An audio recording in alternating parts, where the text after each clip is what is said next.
You can find me on Twitter at RotoKyleNBA.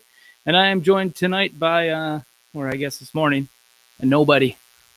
Anthony got a new mattress last night, and he decided he liked it too much, so I'm left to do this alone. That boy needed to get some sleep. So anyways, let's get into the games. This was Carmelo Anthony's debut, or re-debut, in the NBA. His first game with the Portland Trail Blazers on Tuesday night. We had 4 games. We usually will start with the first game of the night, but the big news and the only really big news of the day is the fact that Carmelo Anthony's back in the NBA. He's playing for the Portland Trail Blazers. He made his debut starting, was supposed to be limited to about 20 minutes, ended up playing 24.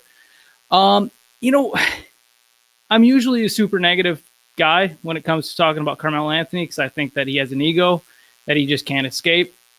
And there are certainly things to criticize about his first game back in the NBA, but my first reaction to watching him was an amazement at how good of shape he seemed to be in initially, and at how good he looked getting his shot off against some Kenrich Williams, he was matched up against from the New Orleans Pelicans, is a good defender. That's one of the reasons why Kenrich Williams is out there on the floor as much as he is for the Pelicans this season. Just regardless of their injuries or not, it's a reason why he plays so many minutes, and we're seeing it even with certain guys coming back from injury. Kenrich Williams is sticking in the lineup. He's sticking in the rotation.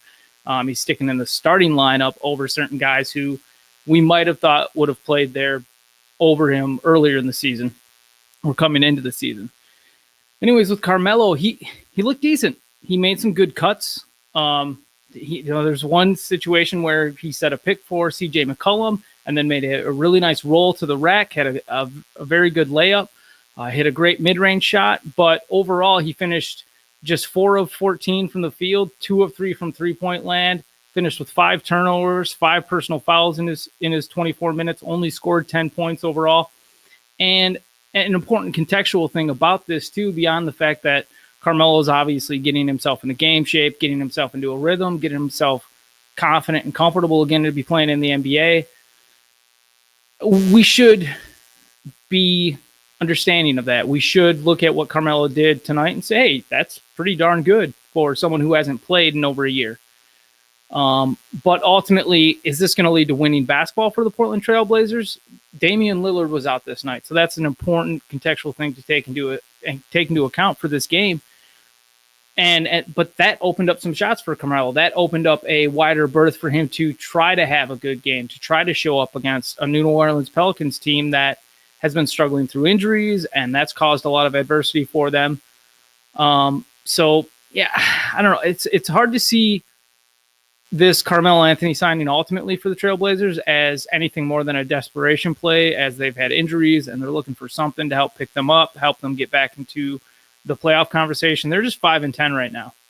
So they're not, a lot of people are not looking at the Portland Trailblazers as being a team that's going to be able to play their way into the playoffs this season.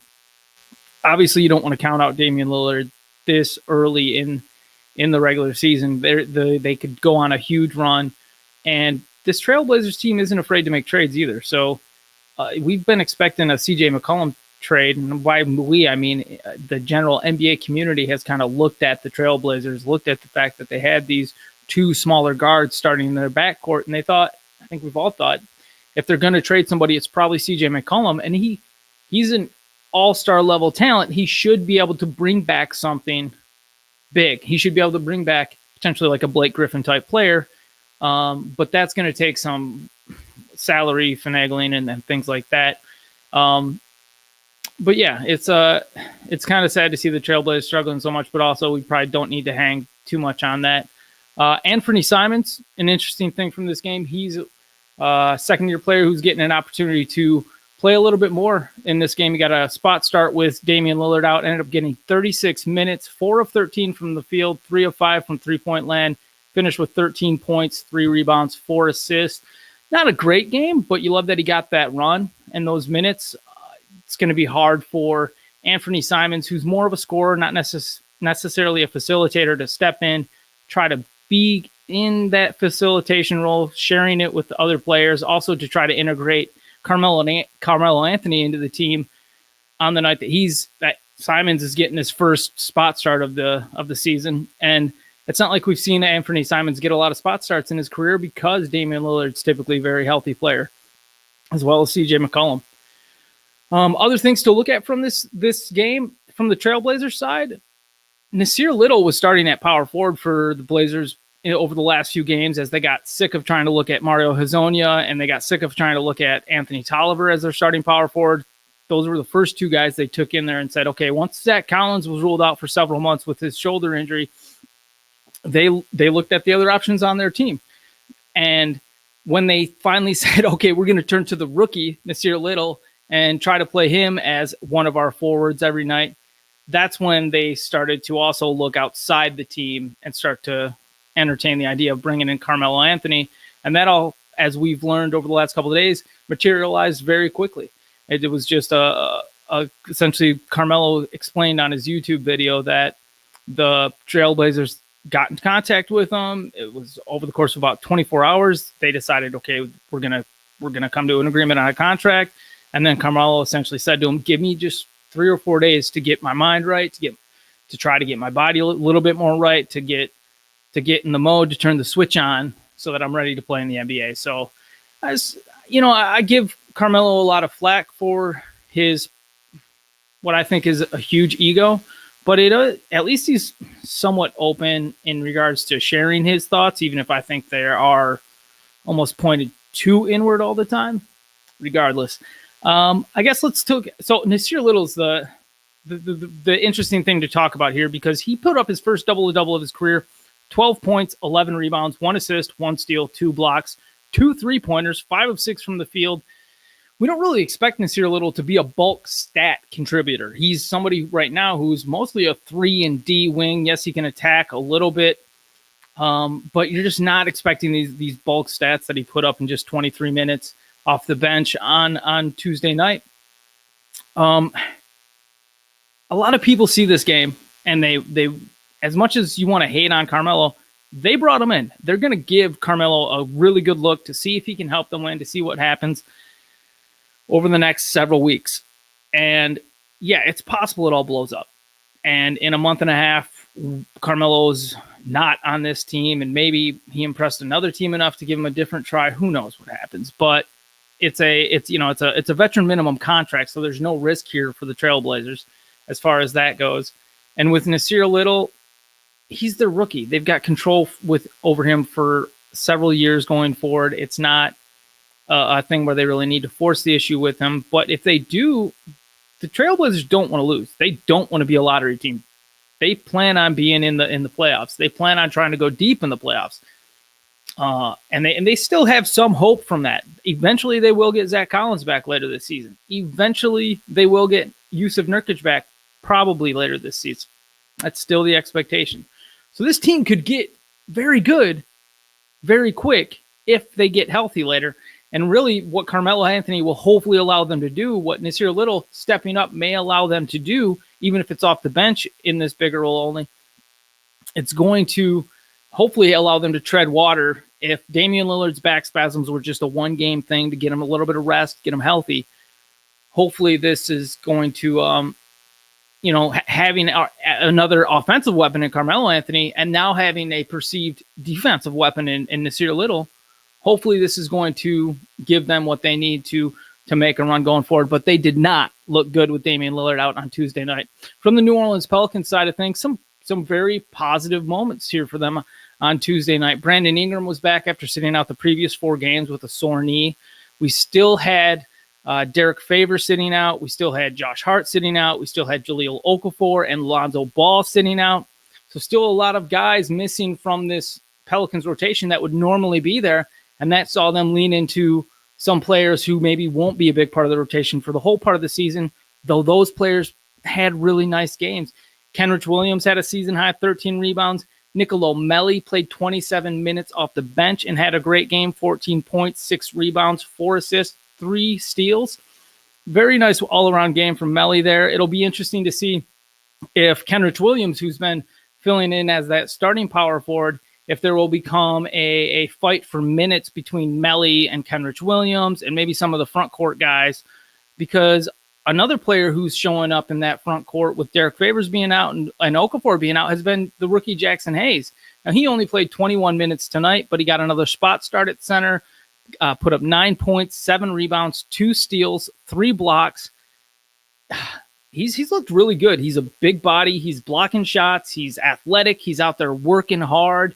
Out of his 7 rebounds, 4 of those were offensive rebounds. So he's somebody who's going to go out there and play with energy as well, and that's lovely to see.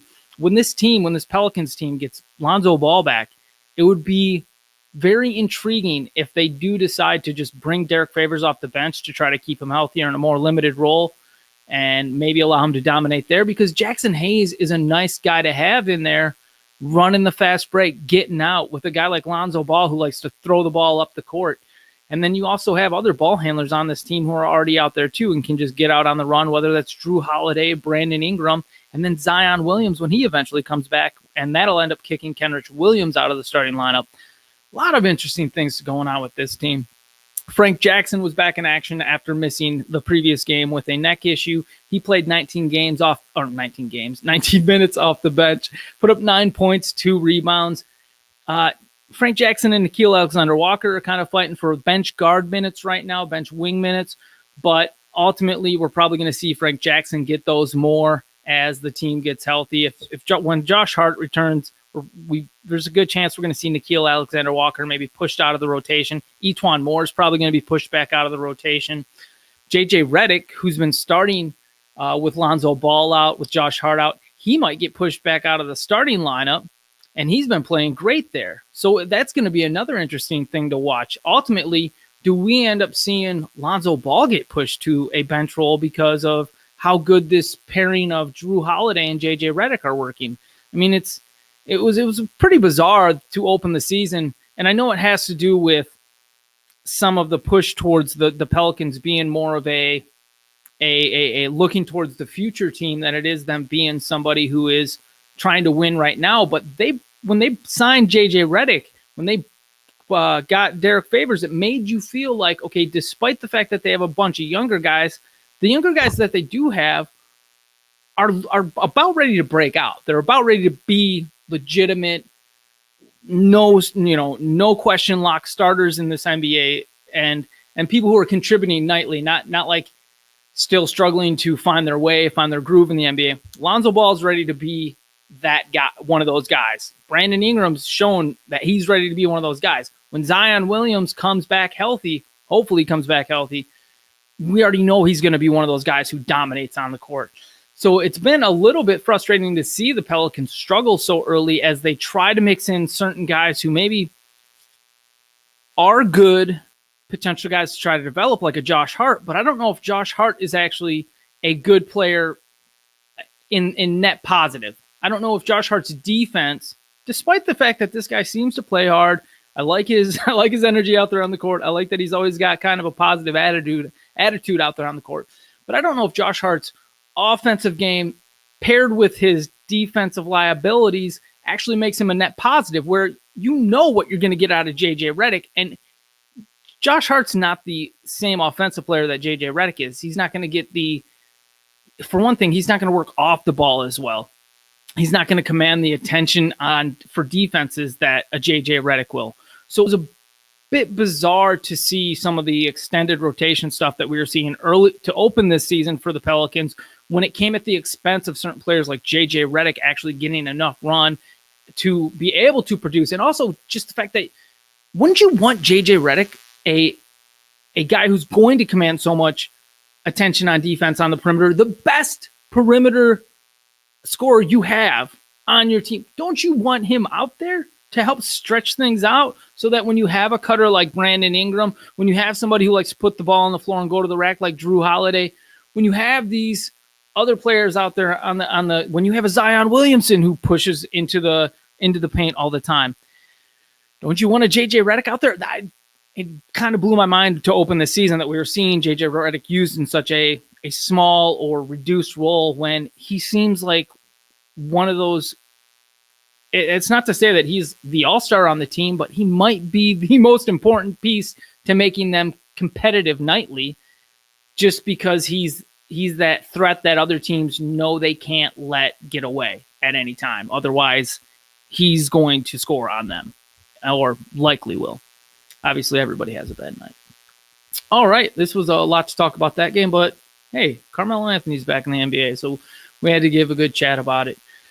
All right, let's move on to the first game of the night. It was the Golden State Warriors versus the Memphis Grizzlies, and we saw the Golden State Warriors win 114-95, and I just realized I was so caught up talking about Carmelo Anthony in that last game. I didn't even say that. I don't think I said the score. It was 115-104 that the Pelicans beat the Portland Trail Blazers by.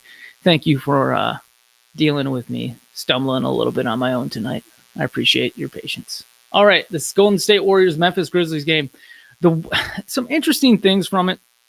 On the Warriors side of things, we saw Draymond Green start at point guard again, which is just fun. I love it. You know, it's seeing the stupid stuff you do in 2K come to life, and in some respects, it works even better. Now, this Warriors team that we're seeing right now, there's a lot of dread around it. It feels like Draymond's the only healthy veteran from their championship core. So now there's this looming sense that he's going to get hurt, right? He's got to join the other guys. There's a theme going on with the Warriors where if you are an all-star level player, you're going to get hurt.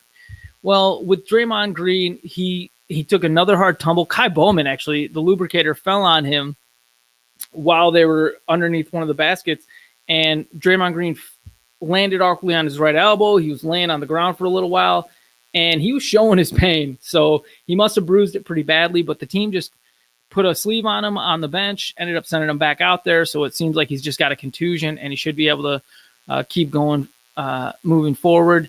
Obviously, some blowouts for the Warriors are going to limit Draymond's production and minutes from game to game. And when D'Angelo Russell returns, that's going to make this current Warriors iteration that we're watching look a lot different. We're also expected to see Kevon Looney back as possibly as early as next Monday. He's going to practice with the G League team down in Santa. I don't know where exactly. I'm sorry, I can't. Santa Cruz, I believe it is. But what's going to happen when Kevon Looney comes back is we're probably still going to see Willie Cauley-Stein starting at center, but Willie Cauley-Stein might lose a few minutes. We're probably going to see Marquise Chris or Omari Spellman move out of the rotation.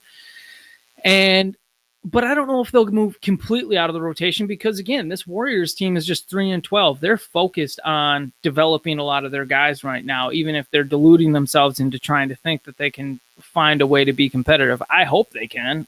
As someone who's a big fan of D'Angelo Russell and Draymond Green, I would like to see those two find a way to pair their Russell's great offense and Draymond's great defense with all this random talent that they have.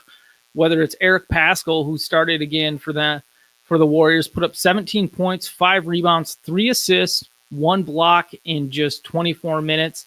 Paschall's been really interesting, but it's even if he sticks in the starting lineup, even if once Russell returns, even if he's getting big minutes, when Russell's played with Paschall so far this season, Paschall hasn't gotten the kind of shots that we've seen him get in these games, and he did foul out here in his 24 minutes, so that's why he wasn't out on the court longer. Willie Cauley-Stein's been playing well to open the season with the Warriors. He's been contributing more on defense than I think we ever saw him do on the Kings, but you somewhat wonder if that's just the start of a new, fresh relationship where he's got more energy, he's willing to contribute.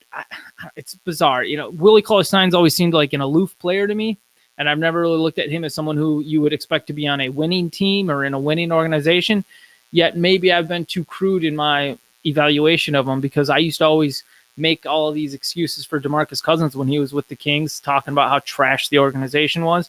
And maybe that was just the truth with Willie Cauley-Stein as well. And maybe we will see more of a all-around version of Willie Cauley-Stein on the Warriors, with Kerr more willing to let him show off certain things. And if Cauley-Stein's able to show off the 4 assists that he had on Tuesday, maybe that inspires him to have a little bit more energy on defense, to go out and get those 2 steals he got on Tuesday. So maybe Willie Cauley-Stein will continue to impress and continue to surpass our expectations.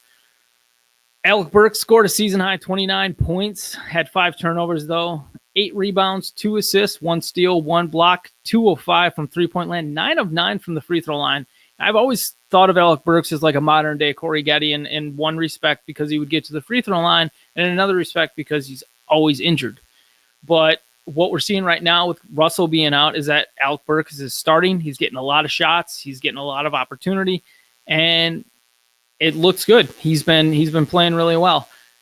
We might see Burks get it'll be interesting to see out of these guys that we have in the starting lineup right now, whether it's Alec Burks, Glenn Robinson III, who had a good game with 20 points. And Glenn Robinson, they've been starting at shooting guard in this situation. It's just bizarre, but it's fun. I can't believe they're starting Glenn Robinson at shooting guard, and he's actually playing well. Something I didn't expect to see this season. But it's happening, and it'll be, as I said, it'll be interesting to see which one of these guys gets pulled out of the starting lineup once Russell's healthy and comes back. Kai Bowman will most likely be out of the rotation when D'Angelo Russell comes back because he's just a two-way player, but he's had some moments that have been good early this season. Jordan Poole had a game to forget. He sent 2 of his shots off the side of the backboard, 2 of them, separate occasions. And there's another 3-point shot that he chucked up that was just, it banked off the left back side of the rim. And you're just kind of like, you don't have to worry. Like he should be taking the most confident shots in the world right now, but also like shooting them well and shooting them without any cares, just carefree. Like Jordan, yes, you're in the NBA. Yes, I'm sure you're still finding your way. Yes, I'm sure you're still finding the speed and everything. But, like, you've already been given starts because what that should have illustrated to you was that they are not worried about winning games right now. They just want you to play well in the minutes that you play. So make smart, good decisions and take good shots. And, geez, Pete, man, don't be sending so many shots. I mean, the one thing Jordan Poole's supposed to do well is shoot the ball. And he's shooting him off the side of the backboard several times. It's a bit weird. Memphis Grizzlies. Let's talk about what they did, some of the issues they had, and also some of the good things that we saw. Jaren Jackson Jr. fouled out again. He's been playing pretty well of late. So this situation, I'm sure, is frustrating as all get out to a lot of his fans. It led to a terrible night, just 8 points, no rebounds, no assists, no steals or blocks, only 1 3-pointer. He's 20 years old. He is played with 2 coaches. One of them was JB Bickerstaff, who is he wasn't a good coach. The 2 times we've seen JB Bickerstaff have an opportunity to be a head coach in the NBA, he has not been good. And now Jaren Jackson, a 20-year-old, it has a new coach who is a rookie coach who was 34 when he was hired. So, there's a lot of road bumps that are going on right now with Jaren Jackson Jr. that are understandable. He's also one of the more longer players in the league. He's got extremely lanky arms that we've seen with Giannis Antetokounmpo this season and just in general. Sometimes these refs have a difficulty calling these players fairly because they have so much body getting contorted and pushed into players, and it can look like they're trying to get leverage when in reality they're just moving their body and trying to get to certain spots, not trying to take advantage of their opponent, which is what generally should lead to offensive fouls or even a lot of the defensive fouls that Jaren Jackson Jr. is getting. But if there's one positive thing to look at from the high number of fouls that happened in this game is a couple of the beat reporters online were arguing vehemently that there was just some really bad calls. So ultimately, there's a lot of bullet points to look at in Jaren Jackson Jr.'s situation where you can say he's struggling, but we know why. It's because he's young. It's because he's had inconsistency. It's because he's had new systems that he's learning and new players that he's learning, new point guard that he's learning. There's just a lot of new pieces to incorporate into this whole system. So it's I think that anybody who wants to call some kind of like doomsday notion that Jaren Jackson Jr. isn't going to become a all-star level player in the NBA. I think you're a bit short on that. Or I think we should all be a little bit more patient with it. Ja Morant scored 20 points, played a career-high 35 minutes. The Grizzlies don't play again until Saturday, so that's something to notice if you're playing those DFS games, that when you see a team, or especially with the Grizzlies here, this is something they may be doing with Ja Morant, where they've been limiting his minutes to about 30 minutes a game so far this season. They've given him a night off already this season, all trying to manage his workload to keep him healthy. And he had off-season surgery coming from the draft, so it's understandable that they maybe want to manage his load coming in as a rookie, also just to keep him healthy and to make sure that you're not overdoing it, and then you're going to end up having by overworking him, you're going to lead to an injury that could have been avoided otherwise. So knowing that the Grizzlies are willing to push Ja Morant's minutes up when they have a few more days of rest before another game, that's great to see. It's something to maybe take into account if you are playing in any of those fantasy games, especially in DFS. Jonas Valanciunas got into a little bit of foul trouble, 5 fouls, just 26 minutes. Didn't necessarily have the best game, but this guy's been playing great most of the season here for the Grizzlies, and it's been fun to see him launch 3-pointers most nights, even though we didn't get to see some here. In the portions of the game that I was watching, it was a little bit frustrating to see this Grizzlies team unable to get the ball to Valanciunas when he would have position in the post, when he would have an opportunity to take advantage of a guy like Willie Cauley-Stein, who, I'm sorry, that cat cannot hold Valanciunas in the post. Valanciunas would just boom, bop, zip, boom, buckets all day. Jay Crowder had a great game. That's something that Anthony would have loved to talk about, but unfortunately he's napping right now. 15 points, 11 rebounds, 4 assists, and 4 3-pointers. In 33 minutes. One of the most intriguing things about Crowder for me this season has been some of the assist games that he's had. The 4 assists here seems like it's just a function of the Grizzlies system, where he's having a little bit more opportunity to hand the ball out to some of his fellow teammates. And that's been kind of fun to see. Crowder showing off that part of his game a little bit more on occasion. Not to say that it's been terrifically consistent or anything. Marko Guduric was almost out of the rotation here, but he got a little bit of run during the blowout time, and it was funny.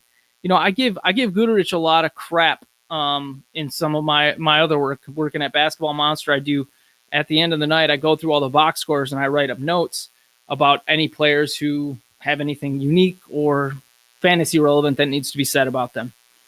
And a lot of times my comment about Guduric will be like, why is this guy playing? He's slow. He's plotting. He doesn't look like he necessarily belongs in the NBA. He's probably a G League player. Having said all that, he went out there in his 6 minutes and got this one rebound against Marquise Chris, or tried to get this rebound against Marquise Chris. Chris already had the rebound, and Guduric just saw him kind of lazily grabbing it because it was near the end of the game. The Warriors were up. Didn't really seem like there was any chance that the Grizzlies even were going to be able to make any sort of comeback at all. Guduric grabbed at the ball. They kind of tussled. They both fell to the ground pretty hard. And Chris was kind of looking at him like, what are you doing? But then you also saw Chris's face turn over into all right, this is the NBA. Like, everybody's fighting all the time. Everybody's trying to fight for more minutes. And it just stood out to me because it was the first time I had noticed Guduric out there on the court, and it probably was the first time he was out there on the court. And it was cool to see him fighting to show to the coach, like, hey, don't do this to me again. If you put me out here, I'm going to try hard. And that was really cool to see. We only saw DeAnthony Melton come out in garbage time. I would love to see him get a little bit more run, but that shit doesn't seem to be on the plate in the short term right now. Brandon Clark, again, continues to just, every single minute he gets, he looks great. If there wasn't the context of Brandon Clark being a 24-year-old rookie versus Jaren Jackson being a 20-year-old sophomore, we'd all have an argument to say Brandon Clark should be starting over Jaren Jackson Jr. Why doesn't this team just play Brandon Clark as a starter? Yada, yada, yada. Oh, sorry, I shouldn't do that. But, and then there's an argument too that I think Jaren Jackson should, given his skill set, put that kid at small forward maybe take him away from trying to get blocks at the rim so that he can avoid the some of the opportunities he would have to even get personal fouls and to get into foul trouble. Jay Crowder is not a part of this team's future, most likely. And he's been playing okay, but he's still an inconsistent player. He'll always be an inconsistent player. Jay Crowder has trade value. He's got like a $7 million contract. Get him out of there, trade him to somewhere, get an asset back. He's played well enough. As soon as possible, I hope this happens. Get Brandon Clark in there at power forward, shift Jaren Jackson down to small forward, or just put them out there together and, whoever's playing whatever, switch everything. But ultimately, Brandon Clark is limited. His ceiling is capped this season as long as Jaren Jackson Jr. and Jonas Valanciunas are playing and healthy. And until something changes in that regard, there's going to be a limit to what we can expect from Brandon Clark minutes-wise and production-wise most nights.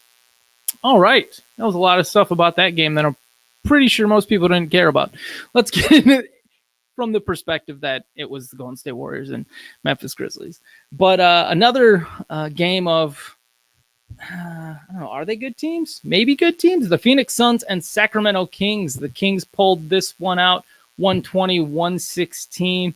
2 wins in a row for the Sacramento Kings, back-to-back nights.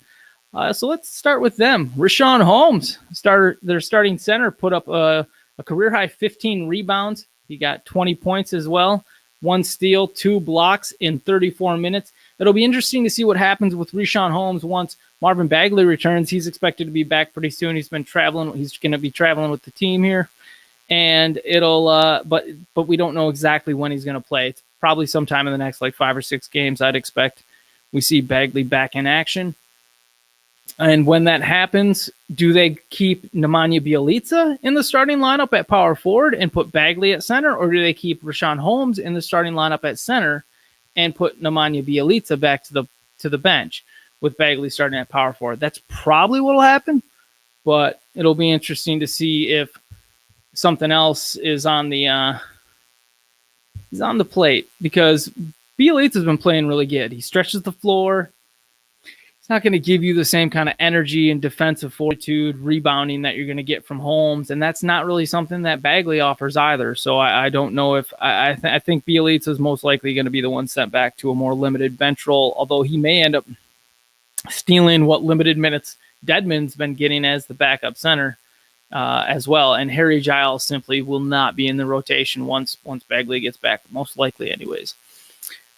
Corey Joseph had a season-high 14 assists, and that was great to see from him. Usually, even with Corey Joseph playing big minutes on teams, he doesn't put up consistent production. He can have big games from time to time, but in general, he goes out there and he just tries to play defense and do a little bit of facilitating and stay out of other people's ways. So it's hard to feel. I guess it's good that Corey Joseph had 14 assists for his own sake. It was a nice game. Good job, buddy. Buddy Hield, after scoring 36 the previous game and having a really hot shooting night, scored just 12 points here, 3 of 14 field goal for the night, 1 of 7 from 3-point land. So yeah, a bit of a rough game for Buddy Hield. Bogdan Bogdanović, though, man, I'm sleeping on this guy, wasn't I? I kind of buried the lead by not talking about him to open the game. Career high 31 points, career high 7 assists. Career high 7 3-pointers. He did also have 7 assists, 3 steals, 4 rebounds, 11 of 14 from the field, 2 of 2 from free throw line. But Bogdan Bogdanović did also have some kind of, he called it a cramp in his hamstring area, but he missed the last few minutes of the game sitting on the bench. They kind of, as much as this was just a 4-point game, it very much felt like the Kings kind of had it in hand, mainly because Bogdan Bogdanović was having such a wonderful game and being so dominant out there that it's anytime the Suns felt like they were about to make a run, Bogdan was just like, nope, buckets on that. So that was fun to see. Although now we have this looming potential injury for Bogdan Bogdanović. Hopefully it's just the cramps that in his hamstring area that he was having, and there's not any hip issue or anything else that we need to worry about. From the Suns side of things, they had Aaron Baines sitting out with a right hip contusion. DeAndre Ayton still out, obviously, with his suspension. And they did get Ricky Rubio back after Rubio missed Monday's game with a back issue, but Rubio struggled. He couldn't play out the whole game. Only ended up playing 16 minutes, finished 0 of 7 from the field, 0 of 3 from three-point land, just 2 assists, 1 steal, 1 rebound, and 1 point. Couldn't get the job done. Elie Okobo was essentially the backup point guard for this team. So if we do see Ricky Rubio have to sit out another game, we might get a spot start from Elie Okobo, which would be really nice to see, because people have soured on Elie Okobo over the, Elie Okobo was kind of a hidden gem idea type of player that people were building a lot of hype around in his rookie season last year. But then he had struggles, and in summer league this year he had struggles, or over the summer he had struggles, and it led to the narrative being that Elie Okobo was just a bust. The Suns didn't want nothing to do with him. They were trying to trade him. It'll be nice to see if he maybe has revived some of his stature in the eyes of the Suns, to see if Monty Williams thinks that Okobo can be a part of the rotations consistently, or to see if he can just get a spot start if Rubio has to miss any time. The other thing, though, is with this Suns team is they have Devin Booker on the team. He can play point guard, and that's as much as Elie Okobo was the backup point guard in this game. You're pretty much looking at Devin Booker being the primary facilitator. He finished with 30 points, 8 assists, 2 steals, 3 of 6 from three-point land, 7 of 8 from the free throw line, 39 minutes, which is great. It's a little bit frustrating to see that I don't want to say that Devin Booker's been limited, but coming into this season, I almost expected him to be throwing up 30 points every other night, and he's done it 4 times so far. So I think there's a lot of upside in what we can see from Devin Booker scoring-wise going forward. You don't need to spread the shots around. So, like, Kelly Oubre doesn't need to be taking as many shots as he's taking. He took 17 shots on Tuesday night, and that's not to say that Kelly Oubre is a bad player. He had his best night of the season on Tuesday. 20 points, 8 rebounds, 2 assists, 5 steals, 1 of 4 from three-point land, 8 of 17 from the field. All good things. 37 minutes. Kelly Oubre is a good player, but Devin Booker's a great player. And it's I'm not saying that we need to see a James Harden style or level of usage from Devin Booker, but he probably deserves it based on how efficient he is as a shooter and how much attention he commands. And the more you lean into some of those things, sometimes it opens up everything else for those role players. Because if we really evaluate a Ricky Rubio, Kelly Oubre, Dario Saric, Frank Kaminsky, the only other star on this team the only other star on this team in any respect is going to be DeAndre Ayton, potentially. So until they get DeAndre Ayton back, I hope that Monty Williams realizes very soon that if you legitimately want to challenge for a playoff spot, Phoenix Suns, you're going to need to lean more into the Devin Booker dominance. You're just going to have to. He's going to have to take more shots. He's going to have to be more of the James Harden type guy, because these other guys, as well as they've played in their roles, you can't be expecting 20 points from Kelly Oubre, and then we also saw 18 points from Cameron Johnson in this game. We saw 20 points from Michael Bridges. And that Michael Bridges 20 points was a career high that he tied. He'd previously done that once last season as a rookie. This was a great game for Michael Bridges. Michael Bridges has been in an inconsistent role. And the reason why we saw Michael Bridges get such big minutes here, 26, when he's generally been playing closer to like 18, 19 a lot of nights. Every once in a while, he'll get up to this range with the 24, 25, 26. But the reason we saw these bigger minutes from Michael Bridges on Tuesday night is because Aaron Baines was out, and there was that kind of ripple effect of the rotation opening up minutes up and down as Frank Kaminsky slid up to start at center in a spot start. Kaminsky had 17 points 3 of 6 from 3-point land, 5 of 9 from the field, 4 of 6 from free throw.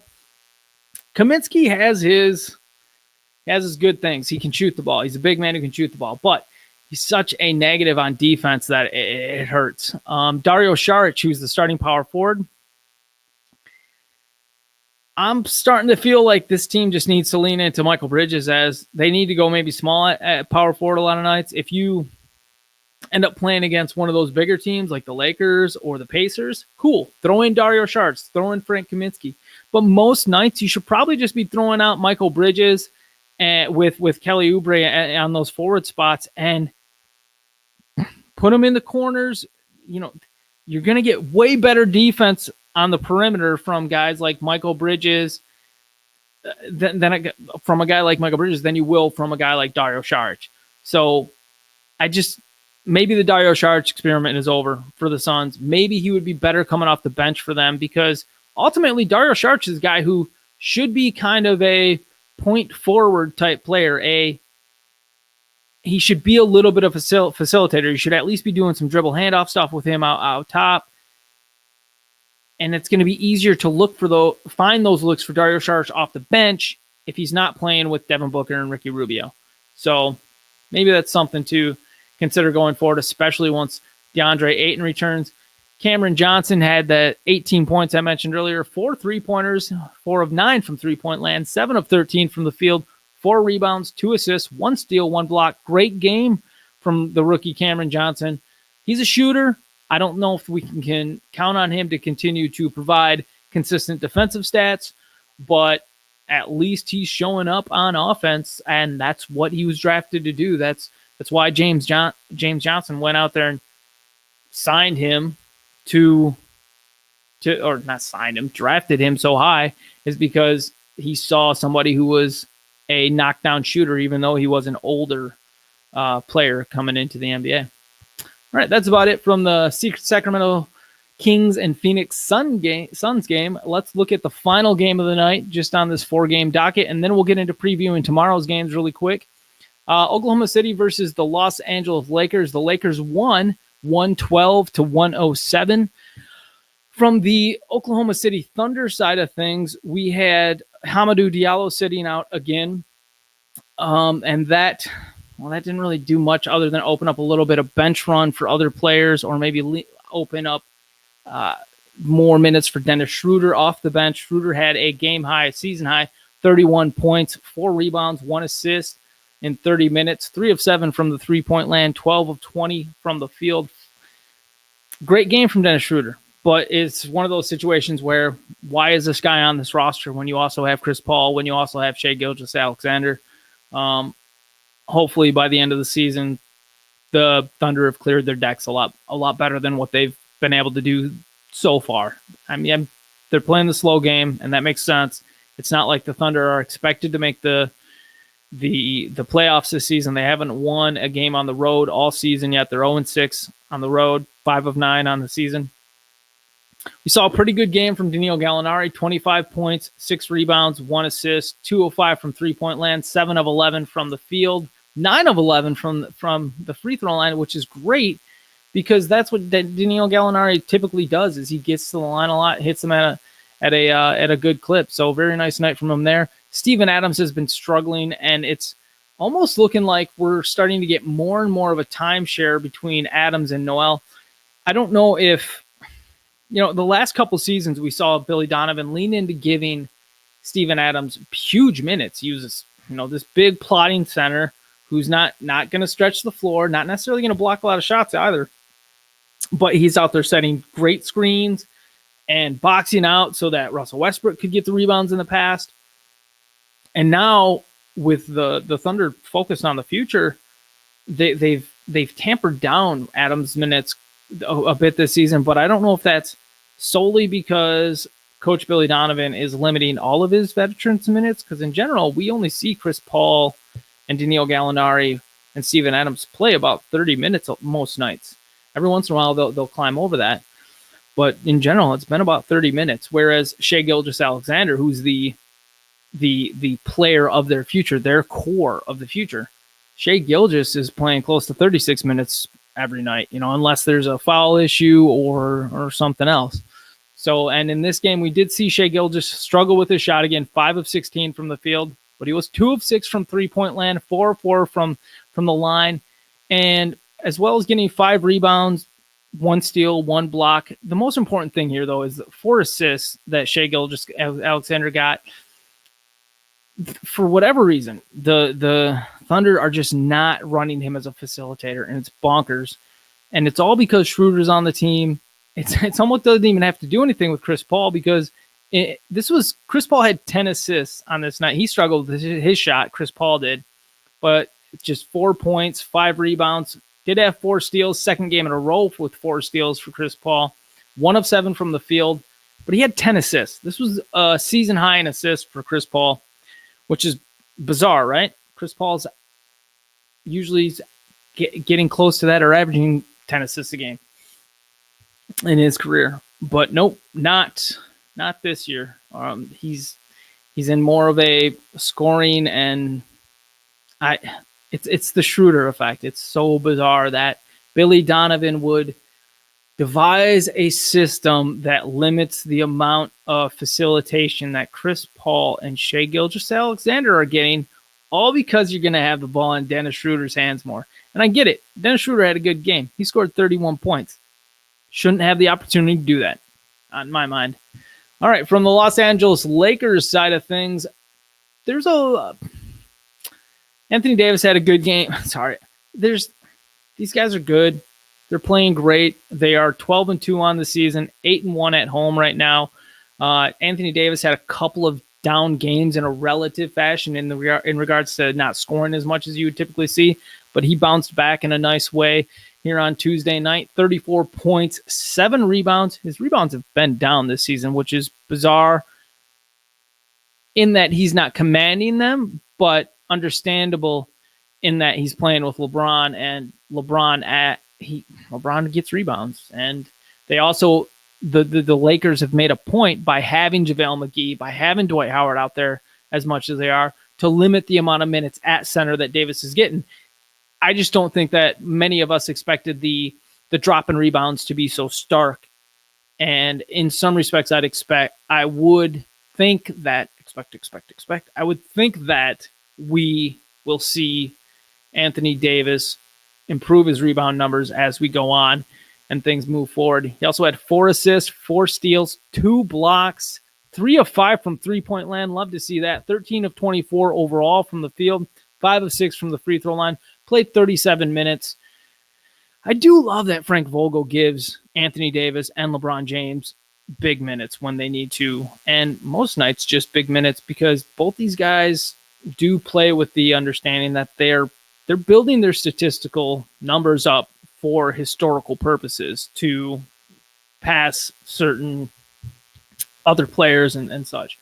JaVale McGee had a nice game, 23 minutes, still starting at center for them, 4 blocks, just not consistent though. You can't expect McGee or Dwight Howard to really have a lot of consistency, because there's going to be games where they're both limited as other teams do go smaller, and you do see Anthony Davis play more minutes at center on certain nights. And with the Thunder throwing out a guy like Nerlens Noel for a lot of run and not playing Steven Adams a lot in this game, that was probably somewhat by design to try. I don't know if it was necessarily by design, but it was probably more of a reflection of just the fact that Steven Adams can't stick with an Anthony Davis out there. So you're going to need to throw out a Nerlens Noel. I'm hemming and hawing to talk about this Nerlens Noel Steven Adams situation, because it's just super intriguing. If Noel ends up maybe usurping Steven Adams as the starting center, though I wouldn't expect that to necessarily happen, because, all right, here's what's frustrating me about this Adams situation and the fact that he's playing low minutes all season so far. Is he hurt, or are the Thunder seriously just leaned into the future? Because if they're leaned into the future, it seems like a poor calculation in some respects. If they're limiting Steven Adams' ability to produce, because Steven Adams has a big contract. The only way you're trading Steven Adams and moving him and looking more towards the future without him potentially is if you play him and you can prove that Steven Adams is worth the contract he has right now. And I don't think a lot of teams look at how much he's getting paid and think that that's true. I believe it's $27 million this year. I would need to double check that, but sorry, I don't have a co-host tonight, so I'm going to blame that on Anthony. I need a drink of water. Please excuse me. But anyways, if nothing else, it's super interesting to see Noel get a little bit more run lately after he was limited earlier this season, to some nights just losing minutes to Mike Muscala in the backup center rotation, which was just, what? Why on earth would you do that, Billy Donovan? But anyways, not too much else to talk about from this game. This was LeBron James' 5th triple-double of the season, 25 points, 11 rebounds, 10 assists. Yes, I got that right. 10 assists, 2 steals, 2 of 5 from three-point land, 10 of 21 from the field overall. Struggled at the free throw line a little bit. I guess you could say 3 of 5 there. Kentavious Caldwell-Pope was still starting at shooting guard with Avery Bradley being out, and we're still expecting Avery Bradley to be out for a little bit longer, so we should see probably a couple more spot starts from Caldwell-Pope. He's playing okay. He's not doing too bad. Rajon Rondo had a good game off the bench, 8 points, 10 assists. That's nice to play. See, played 27 minutes. I'm not a big Rondo fan, but that's a darn nice game. And if you've got him coming off the bench, and you've got guys out, he's a nice guy to have out there with Kuzma running the fast break. So that's something to look at. Also, if you're going with a smaller lineup with Anthony Davis at center and LeBron James out there, Rondo can get out there and run with those guys, get lots of assists, so he can speed up the offense. There's things to like about what he offers from a certain perspective, even if I'm a Rondo hater. All right, that's all the 4 games from Tuesday night. Going to take a look over at what's going on with the games for Wednesday. There is 11 on there. I'm going to try and share another screen with you guys so you can see what I usually look at when I'm talking about this. And thank you so much for hanging out with me tonight. Really do appreciate it. Putting up with me getting my legs back on the podcast train, especially doing it alone, because I'm a little bit lost at times, and you guys are just making me feel so good because everybody's been going on and leaving podcast reviews on iTunes. You can't do it on Spotify, but we're on there. I still need to get us on Stitcher, so I apologize. I will work to make sure that gets all set up. But please do rate and review the podcast if you are if you like to subscribe to podcasts on your preferred app, or even if you have iTunes or the Apple Podcast app on your phone, go in there, rate, review, subscribe to the podcast. Never listen to it, cool, but that helps us move up the rankings, move up the ratings. Then we can go to advertisers and other people and just be like, hey, look at how popular we are. Give us money. That's what I would like to do. All right, let's look at the games from. That's not a great screen. Maybe if I squeeze it down a little bit. How about that? Does that look okay? That's not bad. We can do that. There we go. So these are 11 games on Wednesday. Let's get a look at the injuries that are going on. Maybe talk about some of the narratives that'll be happening there. We already heard from Coach David Fizdale we got the first game here, New York playing at Philadelphia. We already heard from Coach David Fizdale that they're going to keep the same starting lineup, everybody. Mitchell Robinson's coming off the bench. Taj Gibson's going to keep starting at center. RJ Barrett is probable with a thumb issue, but usually with the Knicks, if they mark a guy as probable, they're pretty much going to play. We don't get too many surprises from them. So as much as we give Fizdale flack, or I like to give Fizdale flack, it's worth noting that they are pretty good with that in regards to not jacking us around with false injury labels or confusing injury labels. Usually if they think somebody's going to play, they'll play, and they'll let us know that. If they think somebody's going to be out, they'll let us know that. The Philadelphia 76ers are projected to win by 12.5, or that's the over under. 213.5 is the projected score here, or the total points. yeah, the Knicks are going to get worked. That's going to be a really bad game. I don't know. I guess if there's one reason to look at this situation with New York at Philadelphia and to say, okay, I understand why you're going to start Taj Gibson that night. It's because you're matching up against Joel Embiid. You don't want to, Mitchell Robinson has enough foul troubles. However, if you want, okay, I just talked myself out of trying to be nice to the Knicks. If you want Mitchell Robinson to become the all-star level talent that he is on defense, the defensive player of the year talent that he is on defense, you know who he has to play against in order to get the experience to learn how to stay out of foul trouble against those historic Hall of Fame level talents like a Joel Embiid? He has to play against Joel Embiid. So maybe don't try to protect the kid. Put him in these situations to let him know how he has to fail so that he can learn how he's going to have to succeed.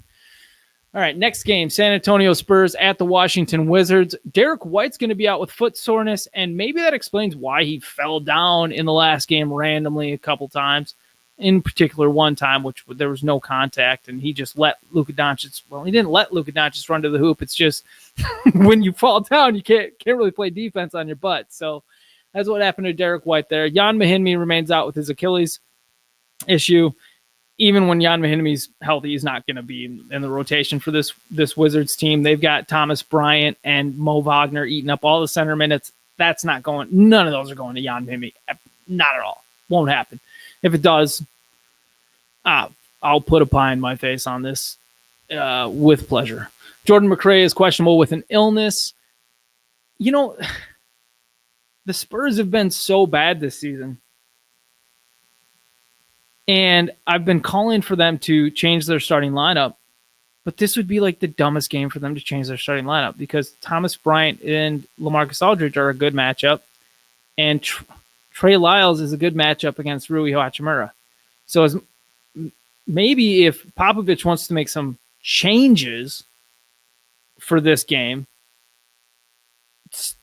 you can either take Bryn Forbes out of the starting lineup, or you can just make sure that Marco Bellinelli's not in the rotation at all. That's going to help you. Play Rudy Gay a little bit more. Tell him you're going to play him more. Tell him you expect more of him. It sucks that Derek White's out. But with Derek White out, you called up Keldon Johnson. Use him. Everybody's got he can hit those dumb off-balance shots. But those are like the only shots he makes. It's like if he's on balance, he can't make a shot. It's ridiculous. Spurs have to figure something out. You got to start throwing other darts at the wall, man. You can't be the insane person who's just doing the same thing every game, Coach Pop. You got to change things up. You got to try something else. Put Lonnie Walker out there. If you have to, make a point with DeMar DeRozan. Bring him off the bench. Say, you know what, dude? All you do is score. You're a net negative because your defense is so trash. We're bringing you off the bench. You're going to be Lou Williams, and that's what we're going to look for from you. Or get Rudy Gay in that starting lineup. Get Bryn Forbes out of the starting lineup. And then you've got DeJounte, and DeJounte is your defensive specialist. DeMar is your point guard. DeMar's the one facilitating, and he's looking for a shot first, but he's also looking for other people. And when you just put that onus on DeMar, and the fact that he is the primary ball handler, it makes it easier to work around him because he's going to demand the defense stay on him even out on the perimeter when he's got the ball in his hands as that primary ball handler. Whereas if DeMar DeRozan's working off ball, you don't have to guard that dude on the perimeter. He doesn't take three-point shots. It's not that he can't hit them. It's that he doesn't even try. Another limiting factor for a Spurs team that ultimately, as much as I want to give Pop crap and maybe some of their players crap, but ultimately Pop, it probably goes to the top. You know what I'm saying? It probably goes to the front office and the fact that they have a team that just they aren't versatile enough. They don't have enough youth, or the youth that they do have, it's disparate from their vets. Their vets are too old. Their youth too young. It's just a terrible mix overall. It's the fact that this front office traded away a guy like Kawhi Leonard, who they had to trade away. But they let that situation spiral out of control to the point that the only trade value Kawhi Leonard had, a guy who can go out and win a championship. He's the one who won it. Him. You don't win it without him. You trade him for DeMar DeRozan, a guy who's a net negative, as good as he is on offense, and as fun as he can be to watch play at times. He's still a net negative because of all the little things he doesn't do, because of his inability to grow as a shooter, because he's so route in what he is and doesn't expand his game. That's all you got to do, man. How many summers have we seen DeMar DeRozan posting videos of him shooting tons of three-pointers in the summer? Oh, let me take a picture of this digital clock or digital counter that's got however many hundreds of shots of three-pointers that I've made in practice in the summer. Well, dude, shoot them with confidence in the game. For crying out loud. On the Washington side of things, I don't know. It's hard to really pick that team apart because you're not expecting them to win. You're just talking about the growth of Rui Hachimura, the interesting, maybe that we can talk about the fact that this is a revenge game for Davis Bertans. I hope Davis Bertans beats the pulp out of the Spurs, knock them down, knock them out the box. You traded away Davis Bertans to try to bring in one of the Morris brothers. I probably like the Morris brothers from a certain perspective more than most people. But I still acknowledge that they have their limitations in what they can do as NBA players, and they shouldn't necessarily have those limitations because in reality, what the Morris brothers, either one of them should be is a 3-and-D wing who can do a little bit more, but they try to be like these B-list Carmelo Anthonys, and it's freaking absurd and stupid. And then they've also got their similar B-list Carmelo Anthony ego issues. Whatever. All right, let's move on to the Golden State Warriors playing back-to-back. They're at Dallas matching up with Luka Doncic. Seth Curry is questionable with an illness, and we still got, as we talked about with the Golden State Warriors last game, Kevon Looney's still out, though he is expected back possibly next Monday. It'll be interesting to see if there's any issue that creeps up with Draymond Green's elbow, but as of now, it doesn't seem like he's at risk of missing the game unless they decide to rest him just because it's the Warriors, and that's what they might do this season. I hope not. And hopefully Draymond, it's just the fact that he landed on his elbow and was in pain. If that flares up overnight, it'll be an easy reason for the Warriors to say, yeah, we're not playing Draymond on the second night of a back-to-back on the road in Dallas. And we know we're going to lose with Luka Doncic just eating us alive. So probably a good call if they do decide to sit Draymond Green out of this one. From the Dallas side, if Seth Curry's out, they're going to play another starting lineup. So that's somewhat interesting. Hopefully it's just not Courtney Lee. Never want to see that guy in the rotation again. All right, moving on to the next game. Milwaukee at Atlanta. Evan Turner is questionable with his Achilles thing that's been lingering all season. And this is most likely just the Hawks saying, hey, look, he's played a couple games. We want to make sure that he's good, that it doesn't crop back up, that it doesn't become another issue again. They do want Evan Turner to be available to be their backup point guard, to play that limited role behind Trae Young in whatever limited fashion that is. Jabari Parker's also questionable with right shoulder pain. Hopefully he's able to play because it's against Milwaukee. It's against the team that drafted him. You want those revenge games, right? Vince Carter has returned to the team after being away from them for personal reasons. He had a daughter, so congrats, Vince Carter, and hope mom and daughter are all healthy and good and groovy. I think we have to expect that the Atlanta Hawks are going to get worked in this game. It's Milwaukee. They're much better. They are healthy, and it's Coach Budenholzer going back to Atlanta it's Coach Buttonhole's revenge game. That's what that is. You got to think Jabari is going to want to play in this game if he can play through that shoulder pain. So hopefully we see that. And as much as I think this will be a smackdown, it's, I'm also hoping for Trae Young to come out and do some Trae Young stuff and make this a game and make it fun. But, Milwaukee's got Dante DiVincenzo, the big Ragu. So I don't know. Trae Young's going to have his hands full. Next game, Orlando at Toronto. Jonathan Isaac is officially listed as questionable with a sprained ankle, but he says if it was up to him, he would think he's going to be ready to go on Wednesday night. He just said it's ultimately up to the Magic training staff to make sure that Isaac's not dealing with any lingering soreness before they clear him to go back out there. DJ Augustine, with his dislocated finger that he suffered in the previous game, he's expected to play. They've already got him listed as in, so not on the injury report at the moment. Michael Carter-Williams, though, has a strained hip, and he will be out. Serge Ibaka and Kyle Lowry remain out for the Toronto Raptors, and we'll continue to see them lean on guys like OG Anunoby. It'll be nice to see if he can follow up the big game he had after the big night he had in the last game with another good performance. Something I'll definitely be keeping an eye out on for there. And we all want Jonathan Isaac back. Want Al-Farouq Aminu. Get him on the bench.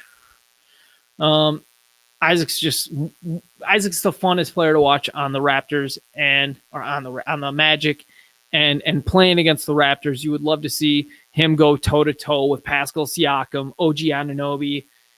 Let's get Isaac and Gordon out there together, really playing defense out on the wing. Oh, hey. All right, from the Cleveland at Miami game, Tristan Thompson has been listed on the injury report as out for rest. Larry Nance Jr. is questionable with his thumb sprain. Dylan Windler still remains out with his left leg stress reaction. Kevin Love is listed as probable, but he's already said that let's put it this way. He said on Monday night Kevin Love said on Monday that he is 100% that he will play, or 100% playing on Wednesday. However, the Cavs continue to list him as probable, so that may not be true. Looks like John Henson's going to remain out for several more games, so we're not going to get him back even with Tristan Thompson out. That's likely looking like we're going to see a spot start from like Ante Zizic. Maybe Kevin Love shifts up and starts at center, although I don't know if you want to match up. I think it depends. If Larry Nance is healthy, we could easily see Kevin Love step into the starting lineup, or Kevin Love back, have Larry Nance step into the starting lineup, use Larry Nance to match up with Bam Adebayo, which would probably be a much better matchup than what you'd get with Ante Zizic. And then you can just leave Love matched up with sugar plums. What's that starting power forward for the Myers Leonard? That's his name. Myers Leonard. I wanted to call him Miles Turner for whatever reason. They don't look anything alike other than they're big and lanky. Because Miles Turner's got more of like, he's got a yoga body. I don't think that Miles Turner has the ripped muscles that we see from. I already forgot his name again. Myers Leonard. There we go. It's a late night for me, people. It's 3:50 in the morning. Anyways, I love you. Derek Jones, KZ Okpala, and Justice Winslow remain out for the Miami Heat in this game against Cleveland. Goran Dragic is questionable with an illness. You got to imagine Miami's going to wipe the floor with Cleveland, but I'm still hoping to see more and more growth from rookie Darius Garland. Not really a big believer in this whole Colin Sexton experiment at shooting guard. Just seems like an obvious dud of it. Like, why? Why are you deluding yourselves into thinking that Colin Sexton can start a shooting guard? We saw with Kevin Love out last game that the Cavaliers started Kevin Porter Jr. at small forward, shifted Chetty Osman up to power forward. What I'd like to see them do with Kevin Love back is to shift Colin Sexton to that backup point guard role so we don't ever have to watch Dellavedova or Brandon Knight play at all. Shift Colin Sexton back there, or even just start to stagger these guys so we can get more Kevin Porter minutes. And Kevin Porter had a good game. Maybe this is going to earn him a look in that respect. I mean, if you're matching up with this Cleveland team, I would think you would want bigger guards out there. I don't know. We'll see what happens. I'm hoping for some shift in thought processes for the Cavs at some point where they do just say, look, we can't start Darius Garland and Colin Sexton. I mean, it's never going to work. It's never going to be a Trailblazers type situation. That's crazy. It's not happening. But we'll see. Justice Winslow, the Heat are just taking it slow with him. So hopefully he's actually getting healthy. You know, it's always scary to see guys linger with concussion issues because that's their brain. You don't want things scrambled up there. It's not good for anybody. Charlotte at Brooklyn. Kyrie Irving is out for a third straight game, which is a little bit of a concern, but hopefully this rest will end up getting him healthy in the long run. For the Charlotte side of things, we're obviously all interested in seeing how Nicholas Batum continues to meld in with the team, how Miles Bridges plays after having a really down game 2 games ago, then bouncing back a little bit in the previous game. How does Devontae Graham continue to look in that starting lineup?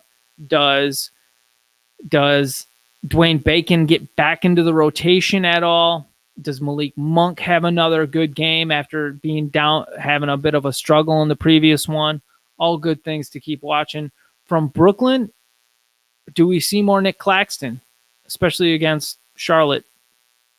Do we see, just because it might be a little bit of a blowout if Brooklyn can get off to a hot start? I doubt it with Kyrie being out. We're going to see Spencer Dinwiddie start at point guard again, almost definitely. They don't really have any other options there. Iman Shumpert recently got signed to Brooklyn. I don't even know why I brought that up. Doesn't really matter.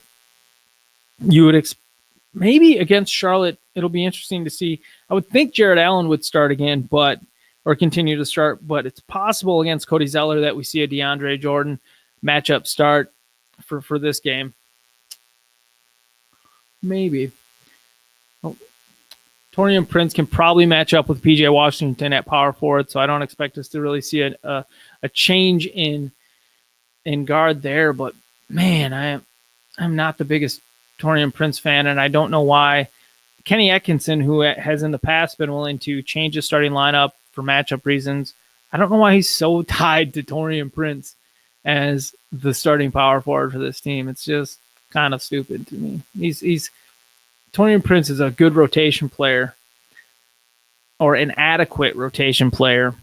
He definitely has the size and what should be the ability to be a net positive, although his defense is often so lacking that his offense isn't enough to make up for it. All right, moving on to the next game. Utah at Minnesota. Got Jake Layman. He is doubtful with foot soreness. It's actually I think it's a sprained toe. It sounds like turf toe that he might be dealing with, but it seems highly unlikely. He's going to play. Josh Okogie is questionable with his knee issue. Andrew Wiggins is questionable with his personal. They listed him as having an illness, but he was away from the team for a death in the family. So that seems to be what we're waiting for him to come back from. They didn't want to rush Wiggins back, which is obvious. Good being a good organization by not being jerks. Good work. Being a human is more important than basketballs. Utah at Minnesota. We just saw these guys play against each other, so this is like a back-to-back fight against them. Does Karl Towns stretch out the floor again, bang in another 7 3-pointers against Rudy Gobert? How do the Jazz change their approach? I mean, you can't put Rudy Gobert out on the perimeter against Karl Anthony Towns. Karl Anthony Towns will dribble around that dude and get to the rack. Karl Anthony Towns will pull up, step back, and pull up. Can't do it. So the Utah Jazz are going to have to find a way to scheme better to stop this Minnesota team. If Karl Anthony Towns is banging in threes, stretching it out like that, that also just drags Gobert out of the paint if they're trying to use him to guard him. And if you drag Gobert out of the paint, you're taking Gobert away from what he does best for the team, which is guarding the rim, which is stopping penetration, which is disrupting penetration. All right. Yeah, that'll be a fun game to see how it all plays out. Hopefully Josh Okogie's knee soreness and tendonitis is not limiting him too much, and he can still at least play a good role off the bench for the Timberwolves on Wednesday. Detroit at Chicago is the next game to look at. Tony Snell's out with left hip flexor strain, and it'll be interesting to see who the Pistons decide to go with as their starting small forward, whether or not they just continue to go with Bruce Brown and Luke Kennard and then mix in maybe Derrick Rose or mix in Langston Galloway. It's possible they could pull a wild card and go with Svi Mikhailuk as the starting small forward. I really hope we don't see Tim Frazier move into there and then just have Brown and Kennard shift up 2 spots or up a spot each. I don't understand why the Pistons, with all the guards they have, with all the ball handlers they have, especially with Blake Griffin healthy now, why Tim Frazier would potentially be in the rotation, but he might be and he might even start, though if Tim Frazier does start, as we've seen in the previous games already this season, he's not going to play huge minutes. From the Chicago side of things, Luke Cornett is out after sinus surgery. Wendell Carter Jr. will be in. They continue to list him on the injury report with the thumb issue that he had in the offseason. And it's like he hasn't missed a game because of it yet this year, so it doesn't make any sense. But the Bulls continue to list Wendell Carter Jr. as either probable or playing on the injury report. And it's just like, dude, just take him off the injury report. He's not injured. And if he's legitimately going to maybe have to rest or sit out, like, put him as questionable. I don't know. But to just continue to put him as probable, like, it's bizarre. It's like you're telling the other teams, hey, he still kind of has this worrisome thumb issue, so you might want to hit him on his left thumb. You might want to do that. Because there's some players who are out there fighting for, like, these guys are fighting for their livelihood in whatever context you want to put that. It's real. It's do or die. That's, man, it's when you sit in the lower bowl sometimes and you really get that perspective of how big these guys are and how much they're beating the crap out of each other. It's it's impressive how much of a beating they take on every single game. So that's another reason why I so often will kind of deride the idea or prop up the idea that we shouldn't have back-to-backs in the NBA, or that there shouldn't be back-to-backs in the NBA. Otto Porter remains out. Another start from Chandler Hutchinson. Maybe we'll see a big game from Daniel Gafford again. Although I don't necessarily want to see a big game from Daniel Gafford, because if Daniel Gafford's having a big game, that probably means that Wendell Carter Jr. is either in foul trouble or Lauri Markkanen is struggling again. Still think Lauri Markkanen's going to figure it out. There's a lot of confidence issues, obviously, right now, but we'll see what happens. Tyson Chandler sat out moving on to the next game. 2 more games to go over, and then we'll be all wrapped up for the night. Houston at Denver. Tyson Chandler is probable after resting in the previous game, although with the fact that Isaiah Hartenstein had a nice game in Houston's last one with Chandler resting, maybe we'll see Hartenstein get a little bit more run again in this game to see if he can become a more permanent part of the rotation. Otherwise, we might just see Hartenstein shipped off back to the G League very soon. I don't think anything else to talk about too big from that game. There's no other injuries. I could spend another hour talking about how much I think Michael Porter Jr. needs to be in a bigger part of the rotation, but Coach Malone keeps saying silly stuff about his bench rotation. Now we're getting Juancho Hernan-Gomez mixed into it, and Torrey Craig's getting pulled out. And Coach Malone was talking about how it would have been like disrespectful or to Torrey Craig not to give Torrey Craig a good chance to be a part of the rotation to start the season over the first 10 games and all this kind of stuff. And it's just like, it's an all or nothing kind of league in many respects. It's the big leagues. There's not much of a room for error. And maybe that's why we're seeing Mike Malone play it safe with Michael Porter Jr. to start this second season, to start Michael Porter Jr.'s rookie season, since he sat out all of last year, is because Mike Malone maybe feels like his job is at risk. And if he doesn't show and get off to a good start to begin the season, to show that they are still in line to become a playoff team and potentially a championship contender this season, at least to be in that conversation with the guys, even if it's on the fringe, then maybe that's why Michael Porter Jr. is not getting a look. But as far as the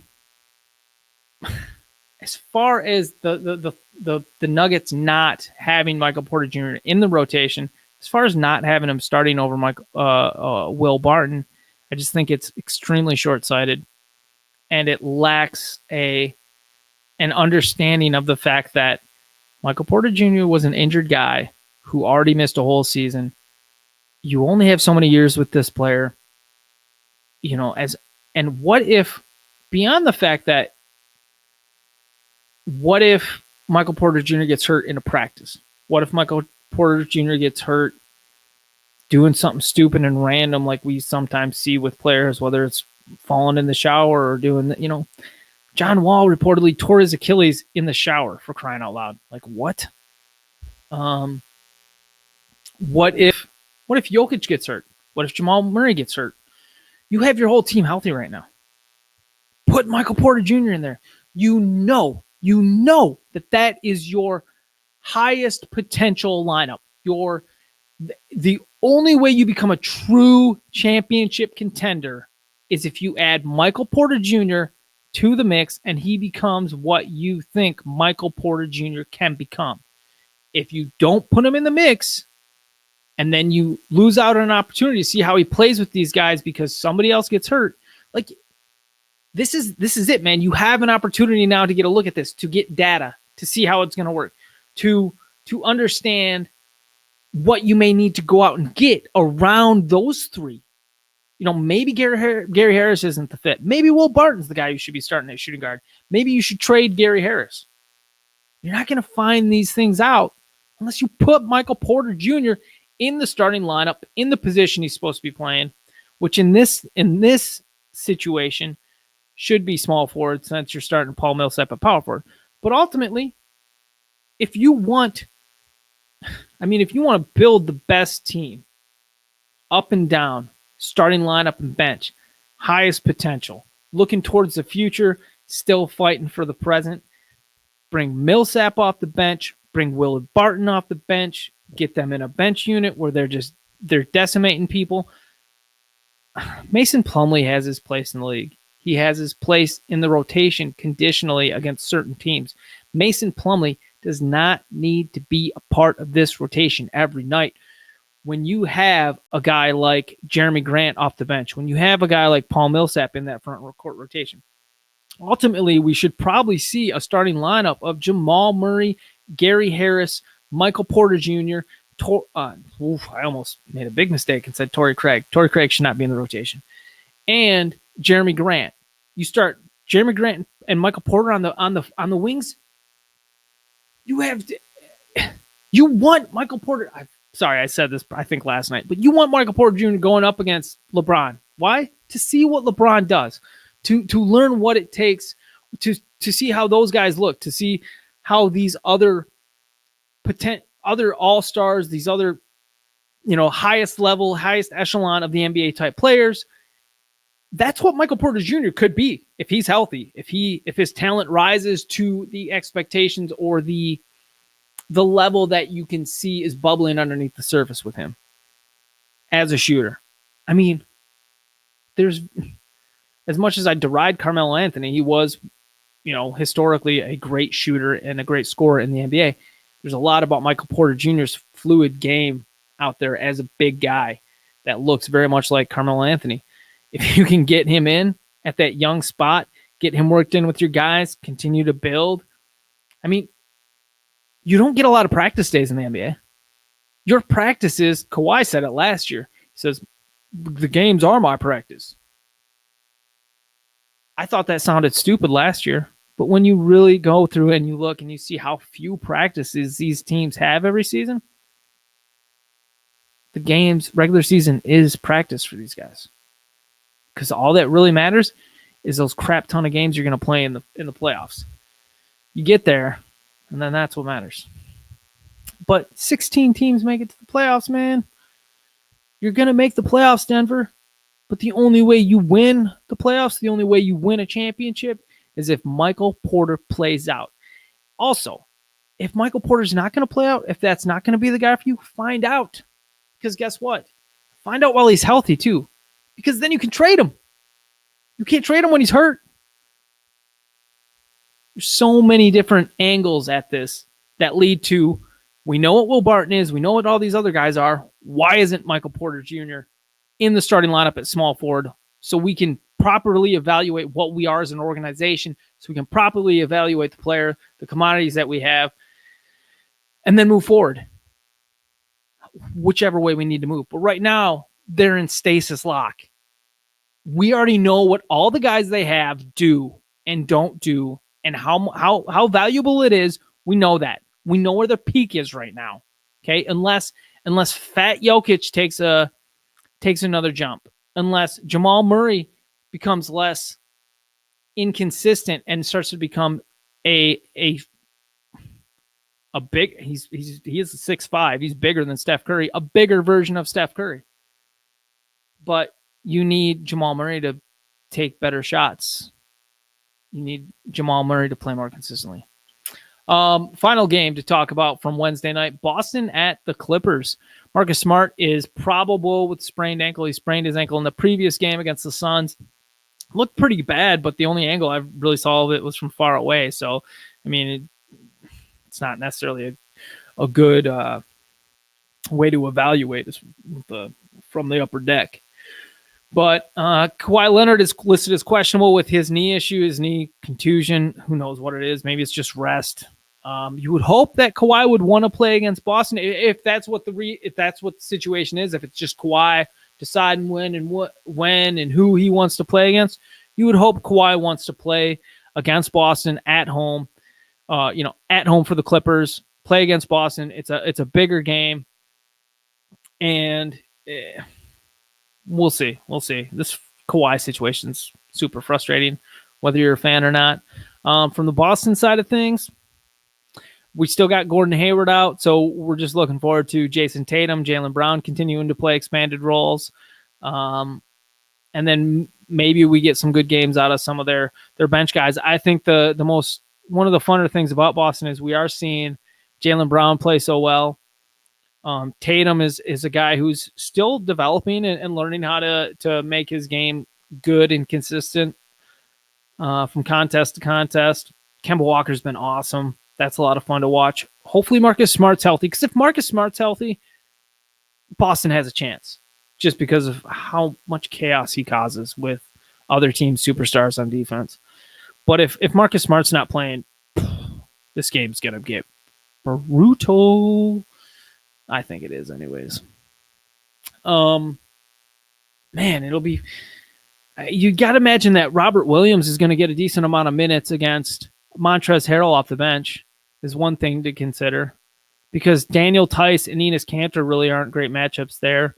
Maybe Grant Williams, but I would think Robert Williams has the best athleticism, the kind of the combo of size and speed to be able to stick with Montrezl Harrell better than maybe anybody. So that's someone to think about matchup wise that we might see more minutes than we would on a lot of nights is maybe we'll get quite a bit of Robert Williams if the Clippers are riding Harrell again off the bench, which pretty much always happens because they definitely limit Ivica Zubac's minutes even when Ivica Zubac is starting. That's it. That's all I got. Thank you so much for listening, tolerating me stumbling through being here, talking about everything on my own. without a co-host. I hope you enjoy these long podcasts, if nothing else, to help you get through your work days. I used to work as a graphic designer type dude, or as at a production company doing a bunch of work on the computer where you were just kind of, clicking around stuff, reviewing stuff, measuring stuff up all the time. It wasn't necessarily, it was something that was great for listening to podcasting. That's where I fell in love with podcasting, is at work, how much of a release it was for me to be able to have somebody talking about things that I also enjoyed. So, I used to listen to Pete Holmes before he ever had his talk show on TV or his comedy, big comedy specials. Pete Holmes he still hosts the You Made It Weird podcast. But when he first started that back in the day, it was so interesting to see some of the bigger names that he would get on there, and they'd come on and they'd talk about all kinds of stuff. And I used to enjoy that so much. Obviously, there's baseball podcasts that inspired me to get involved. The Up and In podcast from Baseball Prospectus.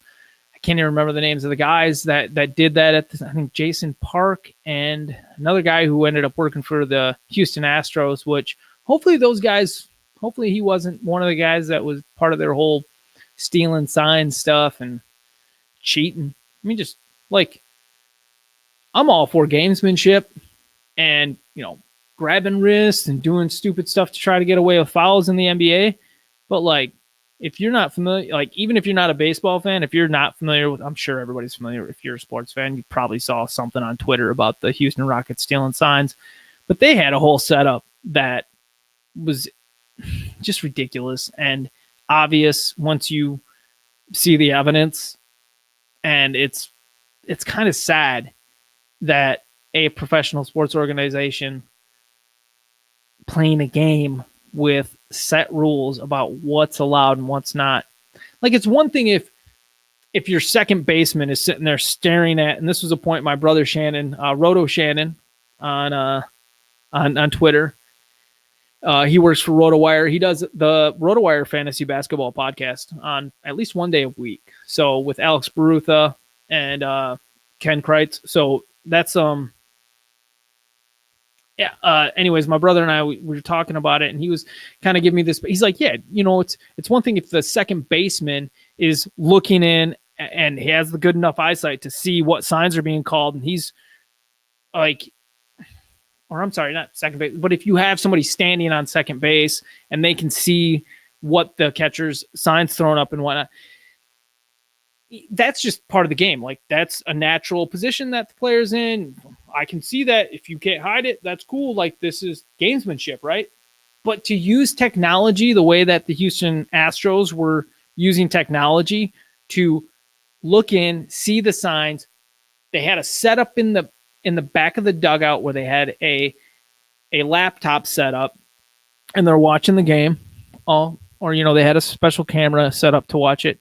And then they had a trash can that you would see on the side of the road, one of the city municipal ones that's permanently there, but plastic. And they would have something to bang on it if it was a changeup or whatever. So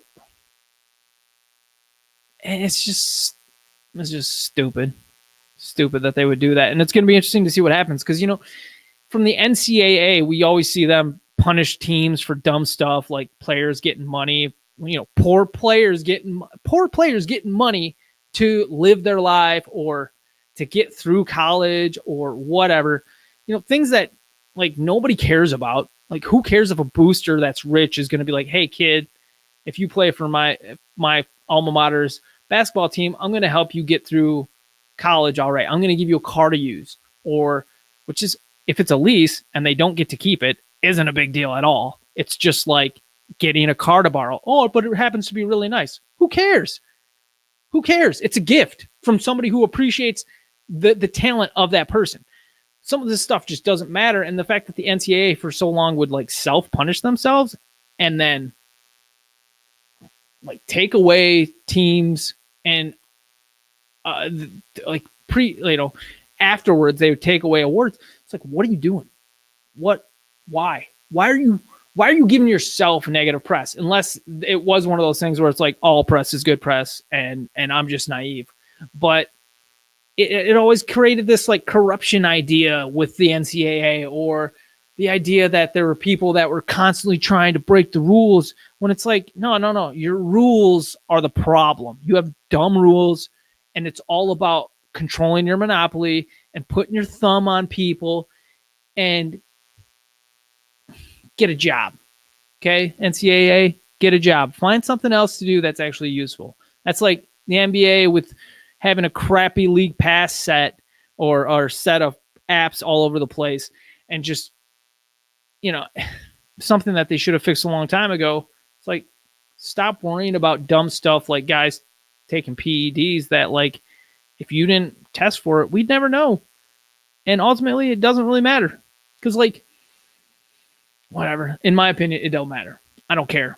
I just want to watch guys play sports, and, like, I don't know how much those drugs like, it's one thing if there's something that's nefarious out there that's hurting players who are naive and incapable of understanding how they're being taken advantage of by certain people. Like, say organizations were rampantly giving their players drugs and stuff to keep them, we're gonna get you really made of muscle, buddy. Cool. That doesn't necessarily give you the talent to hit a jump shot. Like, Aaron Baines isn't good just because he can muscle people around. There certainly helps in his position, but, like, he's also a very talented player who can hit his free throws and hit a major mid-range shot, and this season hit 3-pointers. So, anywho, voila. It is late. I am gonna go eat a burrito that I ordered before this podcast started, and I'm going to eat myself to sleep because, well, I just knew I wanted a treat for myself after I was going to work so hard all alone. I hope that's okay. And I hope you appreciate my transparency in sharing what's about to happen with you. Me eating a big burrito. It's going to be delicious. From Burrito Drive in Madison, Wisconsin. Very good food. And they stay open until 3 a.m., which was another reason why I ordered a burrito. All right. I love you guys. I hope you love me. Otherwise, this would be a lonely existence. Take care. Have a good day. And we'll see you tomorrow night.